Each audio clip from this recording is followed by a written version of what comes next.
Good morning, fellow mathematicians. Welcome back to the show that provides you with bad English, bad lightning, and a ridiculous sounding username. In today's video, we are going to talk about the worst way to evaluate pi. Kind of, at least. So, I guess you guys know that sine of pi equals to, okay, you start with 0, pi half equals 1, and then that's 0 again. So sine of pi equals to 0. But have you ever asked yourself which value of sine equals to pi? So that's kind of interesting. And we are going to find this out today. So it's going to be a bit about complex analysis. It's kind of interesting. So I hope you're going to enjoy this video, and let's go ahead and get started. And I hope the autofocus doesn't jump in too much. It's kind of weird when I'm filming on this whiteboard. It tries focusing all the time. It's weird. Okay, without further ado, let's get started. We are going to start off with the definition of sine in terms of the exponential function. So maybe you know this, but the sine of x is nothing else than e to the ix minus e to the minus ix over 2i. Okay, and we want this to equal to pi. Okay, and now we can start bringing stuff to the other side. Okay, so we can multiply 2i on both sides. So what we get is e to the ix minus e to the minus ix equals to pi 2pi times I. Okay, and now we can multiply everything by e to the ix and see what we get. So that's equal to e to the ix squared, and it will be clear why I'm doing this in just a second, why I'm writing it like that, minus e to the minus ix times e to the ix equals to 2pi I e to the ix. Okay, and we can subtract this, bring it to the other side, and as you might notice, this is just 1, because, yeah, it's e to the 0th power, and that's just 1. So that's equivalent to e to the ix squared minus 2pi I e to the ix minus 1. And this is equal to 0. And here's the crucial point. We are going to find out the zeros of this function. So it's a quadratic in e to the ix, so we will find out two values of e to the ix. So let's solve this one. So that means that the two solutions, e to the ix 1 and 2, are equal to, okay, we've got minus 2pi I over 2, okay, plus minus the square root of minus 2pi I over 2 squared plus 1.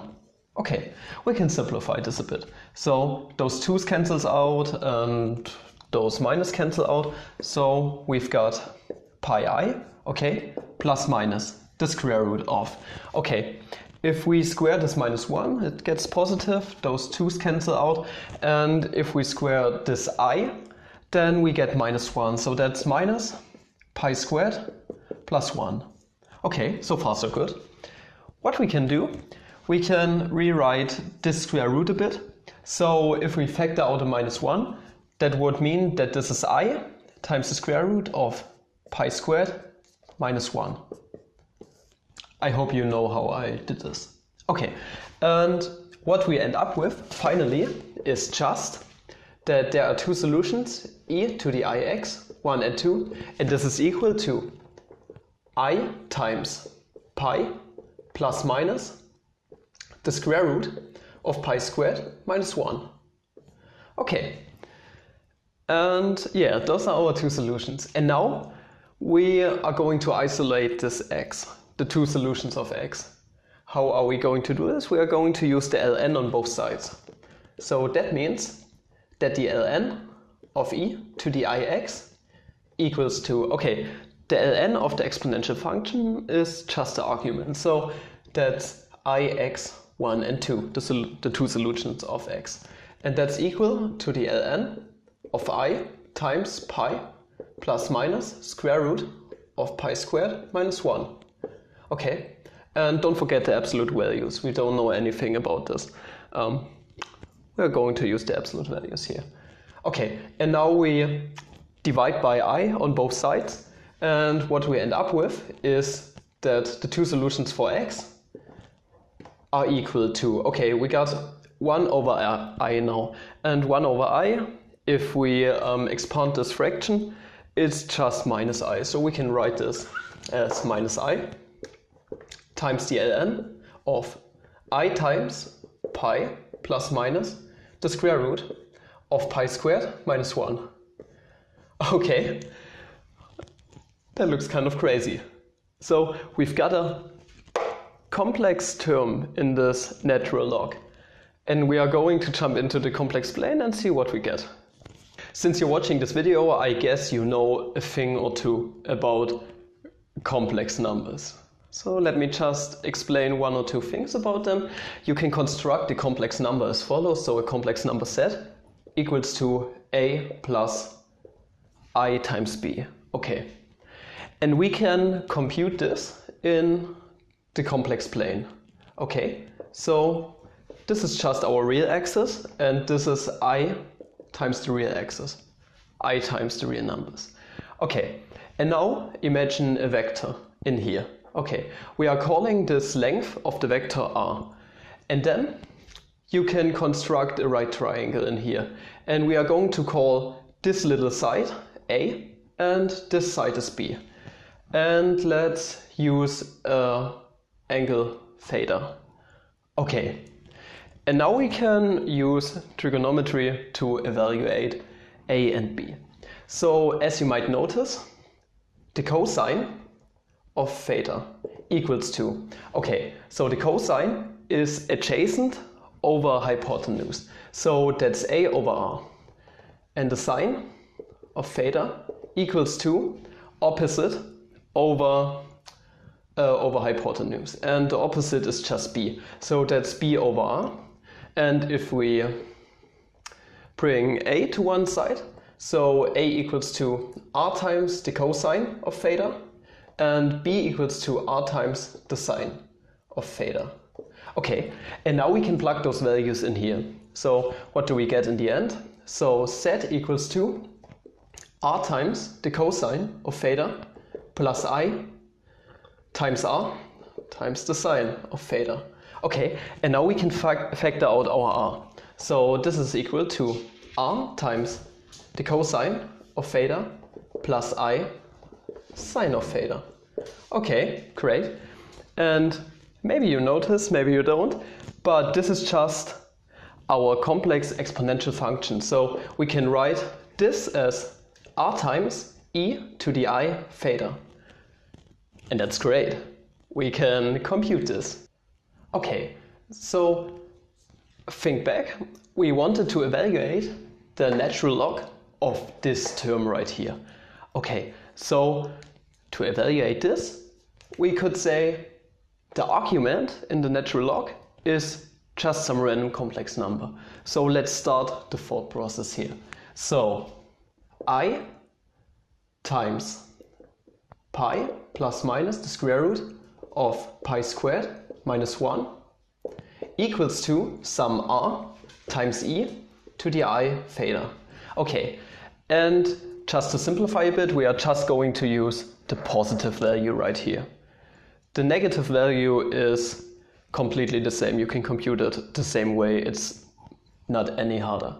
Okay, so we wanted to find out the natural log of this complex number. So what if we take the natural log on both sides? So that's the natural log on this side, and that's the natural log on this side.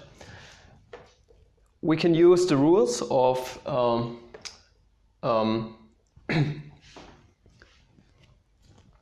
we can use the rules of the natural log to make this product into some sum. Okay, so we end up with the ln of r plus the ln of e to the I theta. Okay, but the ln of an exponential function is just the argument. So what we end up with is the ln of r plus I theta. Okay, So there are only two things we need to find out. What the heck is our r and what is our angle theta? So let's jump back into the complex plane. I'm terribly sorry. Okay, so how can we construct this complex number? As you might notice, or you don't, this complex number is just made out of some imaginary parts. So there's no real part. And if there's no real part, that means we are right here, somewhere on the I-real axis. So somewhere here is our complex number. Okay, so it ends on the point we are leaving this I out because it's the I times the real axis. So that's pi plus the square root of pi squared minus 1. Okay, next thing. We wanted to compute our r. And r is just the length of this vector. But if we are on this axis, then our r is just the value right here. So the first thing we can plug in is our r. So that's the ln of pi plus the square root of pi squared minus 1. Okay, plus I times theta. All we need now is our theta. So the good thing is we are just, if we go this way, 90 degrees away from the x-axis. So our angle theta is just 90 degrees right here. So the first one is pi over 2. But we can go further. We can go around again this way. So that's 1/2, 2/2, 3/2, 4/2, 5 halves. So that's 5 halves times pi. And we can go on again. So that's 9 halves times pi. So we can construct our angle theta as follows. So theta equals to 4 times n plus 1 over 2 times pi. And our n is element of the integers. Okay, that's nice. So we can plug all of this information in. So finally, our log of this complex number equals to the ln of pi plus the square root of pi squared minus 1 plus I times 4n plus 1 over 2 times pi. That looks absolutely crazy. And now we can plug all of this information into our equation right here, and then we are done. So let me do this really quick. So what we end up with, our solution x to our problem when sine of x equals to pi is equal to minus I times, okay, now we are plugging the value of our ln in. So that's the ln of pi plus the square root of pi squared minus 1 plus I times 4n plus 1 over 2 times pi. Okay, so we can distribute this minus I, and if we multiply it to this term, that's just minus I squared, so that's minus 1 times minus 1, and that's just positive 1.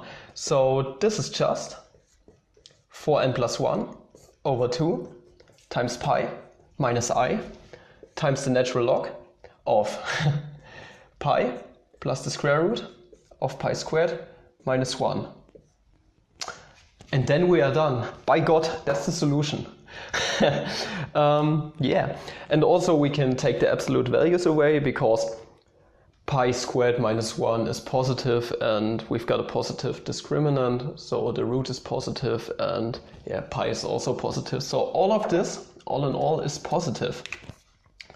So we are done with this. So that's exactly the worst way to evaluate pi, because we are using pi to evaluate pi. That's absolutely ridiculous. But I hope you liked this video. It's something else. And I'm also going to make a video on the natural log of negative numbers, so stay tuned for this one. Okay. Thank you for watching, guys. if you did like this video, please like and subscribe and recommend me if you want. And I'm going to show you Anton. You have all already seen Akiro, but I'm going to show you Anton. Give me a second. Anton, guter Junge.